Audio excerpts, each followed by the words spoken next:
Olá, pessoal! Na aula de hoje, nós vamos dar continuação ao estudo de frações. Hoje nós vamos aprender um pouco sobre frações equivalentes, comparação de fração e simplificação de frações. Bom, mas o que são as frações equivalentes, afinal? Duas ou mais frações são consideradas equivalentes quando correspondem à mesma parte de um inteiro, ou seja, são duas frações ali que elas podem ser escritas, né, com números diferentes, porém o valor matemático dela é o mesmo, apesar de estar escrito de forma diferente. Nós podemos obter uma fração equivalente dividindo ou multiplicando o numerador e o denominador pelo mesmo número. Então, vamos ver aqui um exemplo de frações que são equivalentes. Aqui eu tenho a fração 4/8. Para escrever uma fração equivalente a ela, eu dividi 4 por 2 e 8 por 2. Então, eu fiquei com 2 quartos, né? 4 dividido por 2 dá 2, 8 dividido por 2 dá 4. Então, 4/8 é equivalente a 2 quartos, que é equivalente a meio, né? Eu peguei aqui 2 dividir por 2 e 4 dividir por 2 também. Ou seja, as frações 4/8, 2 quartos e 1 meio, elas são equivalentes. Então, graficamente aqui vocês podem ver que elas representam a mesma quantidade, apesar de ser números diferentes. Então, aqui, esse círculo foi dividido em 8 pedaços e eu pintei 4. Esse círculo foi dividido em 2 ou em 4 pedaços e eu pintei 2. E esse foi dividido em 2 pedaços e eu pintei 1. Ou seja, essas frações significam a metade de alguma coisa. Se vocês observarem aqui, todos os círculos estão pintados exatamente na metade, independente de quantas partes ele tem. Então, isso significa que todas essas frações, elas são equivalentes, apesar de serem escritas com números diferentes um do outro. Aqui eu tenho já outro exemplo com a multiplicação de fração. Então, eu fiz o caminho inverso, né? Primeiro eu dividi, agora, se eu fizer a multiplicação por 2, eu também posso escrever uma fração equivalente. Então, peguei meio e multipliquei por 2, tanto o numerador como o denominador. Obtive 2 quartos. Peguei 2 quartos, multipliquei por 2 também, obtive 4/8. E aqui embaixo a representação gráfica dessas frações equivalentes, ok? Então, basicamente, para a gente fazer uma fração equivalente, a gente precisa ou multiplicar numerador e denominador pelo mesmo número, ou dividir denominador e numerador pelo mesmo número. Comparando frações, a gente também pode fazer a comparação de duas frações distintas, para saber se elas são maiores, menores ou se elas são iguais. Então, a gente tem duas situações dentro da comparação de fração. A primeira é quando os denominadores forem iguais. Nesse caso, a fração vai ser maior a que tiver o maior numerador. Então, a gente pode observar aqui, ó, eu tenho só frações com os mesmos denominadores. E comparando uma com a outra, a gente vai ver que o número que está aqui em cima, né, chamado de numerador da fração, o que for maior, essa é considerada a fração maior. Nesse exemplo aqui, eu tenho 2 quintos e 7 quintos. Como 7 é maior do que 2, então a fração 7 quintos é maior do que a fração 2 quintos.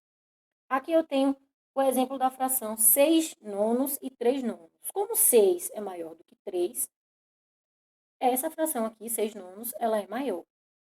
Já nesse exemplo aqui, que é a fração 3 quartos e 5 quartos, né? 3 quartos é menor aqui do que 5 quartos, né? Porque 5 é maior do que 3. Então, eu coloco o sinal de menor aqui para o lado do 3. Então, é muito mais simples comparar as frações que têm denominadores iguais.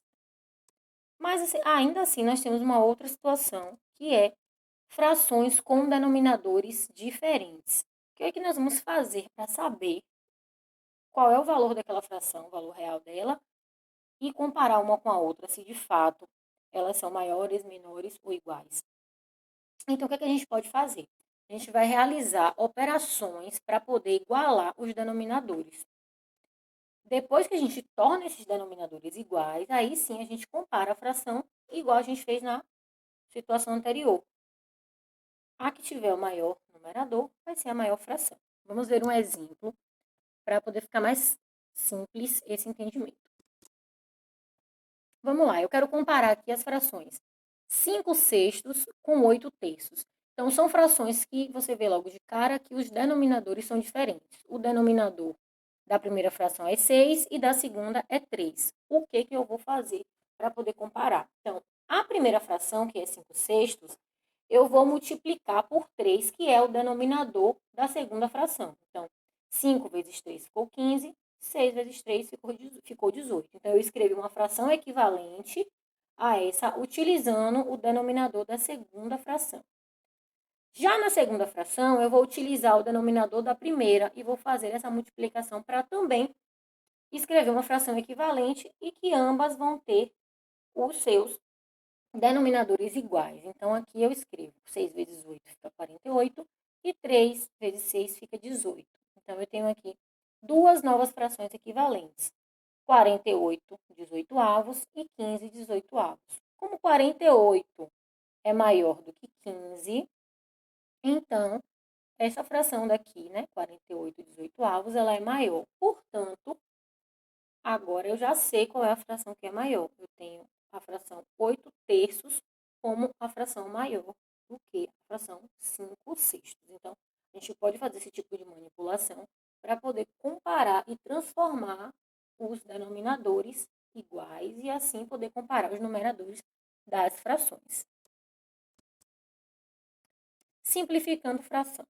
O ato de simplificar uma fração, a gente vai fazer uma divisão do numerador e do denominador pelo mesmo número.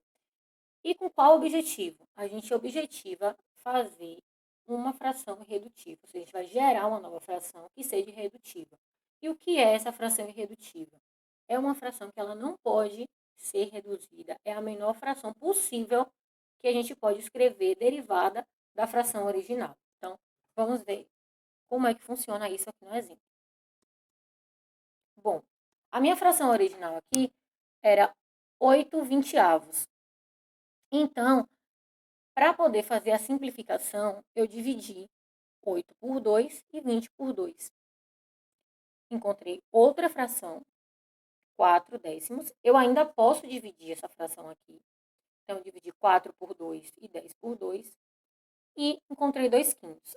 Já nesse caso aqui do 2/5, eu não posso mais dividir, porque eu não tenho nenhum número que divida 2 e 5 ao mesmo tempo. Tem que ser o mesmo número. Então, essa aqui é a minha fração irredutível, 2/5. Então, quando eu chegar na minha fração irredutível, eu paro. Significa que eu não tenho mais como dividir a fração e que eu escrevi a fração equivalente a essa daí. Que eu tenho um segundo exemplo, eu tenho 12/42. Então, primeiro eu optei em dividir por 2, né? 12 dividido por 2 dá 6, 42 dividido por 6 por 2, desculpa, dá 21. Então, eu fiquei com 6/21. O único número que eu posso dividir 6 e 21 ao mesmo tempo é o número 3. Então, foi isso que eu fiz. 6 dividido por 3, eu fiquei com 2. 21 dividido por 3, eu fiquei com 7. Então, cheguei aqui nessa fração 2/7. Eu não tenho nenhum número que eu consiga dividir 2 e 7 ao mesmo tempo. Então, essa é a minha fração equivalente. Já no último exemplo, eu tenho 20 e 25avos. Eu optei em dividir 20 por 5 e 25 por 5 também. Encontrei 4/5.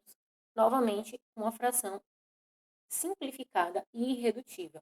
Então, para a gente saber que a fração ela está simplificada, é obter uma fração que a gente não consegue mais dividir ela pelo mesmo número, seja no numerador e no denominador. Isso significa que a fração ela já foi simplificada e que ela está na forma irredutível. Bom, agora eu deixo o exercício do módulo 2, das páginas 42, 45, 46, 47 e 48, para reforçar esse conteúdo aí que a gente viu na aula de hoje. A entrega dessa tarefa é no dia 9/10. Na verdade, 9/11, tá, gente? Não é 9/10, não. 9/10 já passou. Aqui eu tenho as referências que eu utilizei para preparar essa aula de hoje e eu fico por aqui.